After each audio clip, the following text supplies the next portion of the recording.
Si parlerà della democrazia cristiana, un momento importante il 25 maggio che organizza l'associazione bioetica Evangelium Vitae.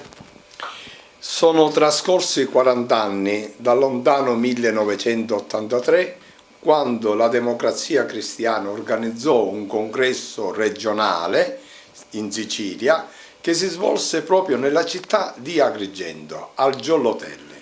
In quel congresso molto travagliato, la Democrazia Cristiana in Sicilia fece una scelta davvero coraggiosa, quella di estromettere dal partito i Corleonesi e Ciancimino che li rappresentava.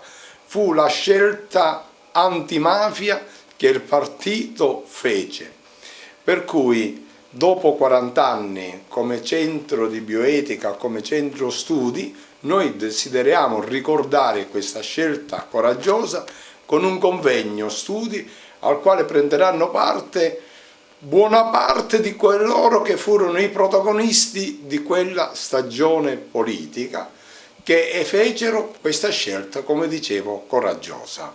Dunque un momento di riflessione, non solo per quanto riguarda il passato, ma anche per riproporre oggi a chi si avvicina alla politica o anche agli stessi partiti politici che dinanzi all'attività criminosa, dinanzi alla mafia, la politica deve prendere le distanze.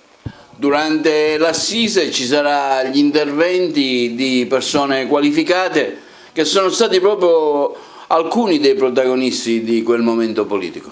Sì, prenderanno parte Lillo Pumilia, Angelo La Russa, Lillo Mannino, Rino La Placa, Enrico La Loggia, Nuccio Cusumano, per citarne solo alcune, Diego Terrana, Pasquale Amel, che è stato ed è uno storico. Dunque figure, e ce ne saranno altri che prenderanno parte, che sono stati protagonisti di quella stagione davvero difficile.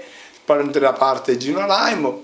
Dunque uomini che hanno avuto questo coraggio di mettere fuori la Democrazia Cristiana. Ricordo un'operazione che in Sicilia fu proprio condotta da Lillo Mannino e da Sergio Mattarella, cioè il nostro attuale Presidente della Repubblica.